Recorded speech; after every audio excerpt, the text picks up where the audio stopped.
Welcome to Deepti Chandra channel. ఈరోజు మనము పచ్చి టమాటోస్తో పాతకాలపు పచ్చడి ఎలా చేసుకోవాలో చూద్దాం. ఇది నా గార్డెన్ అండి.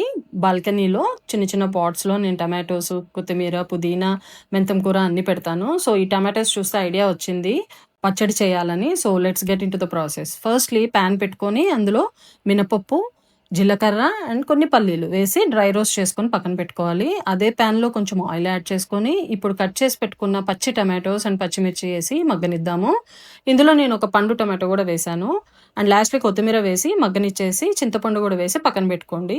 ఇప్పుడు మిక్సీ జార్ తీసుకొని ఫస్ట్ డ్రై రోస్ట్ చేసుకున్నవి ప్లస్ ఇప్పుడు టమాటో పచ్చిమిర్చి మగ్గించినవి అన్నీ కలిపేసి చిన్నులపాయ వేసి సాల్ట్ వేసి గ్రైండ్ చేసి పెట్టుకోండి. తర్వాత పోపు కోసం ఒక స్పూన్ ఆయిల్ తీసుకొని అందులో పోపు దినుసులు వేసి చిన్నులపాయలు వేసి ఎండుమిర్చి వేసిన తర్వాత మనం ఆనియన్ కట్ చేసి పెట్టుకున్నాను. ఆనియన్ అండ్ కరివేపాకు వేసిన తర్వాత ఇంగువ మీకు ఇంట్రెస్ట్ ఉంటే యాడ్ చేసుకోండి, లేకపోయినా బాగానే ఉంటుంది. ఇంగువ వేసి ఇది మొత్తం ఒక సర్వింగ్ బౌల్లోకి తీసుకొని పైన తాలింపుతోటి గార్నిష్ చేసుకుందాం. దీన్ని రైస్లోకి వేడివేడి అన్నంలోకి నెయ్యి వేసుకొని తింటే చాలా బాగుందండి. చాలా ఎమ్మీగా ఉంది. అండ్ దీనికి కాంబినేషన్గా పప్పు అండ్ వడియాలు ఉంటే ఇట్స్ ఏ కంప్లీట్ మీల్ అవుతుంది. ఒకసారి ట్రై చేసి చూడండి. Thank you.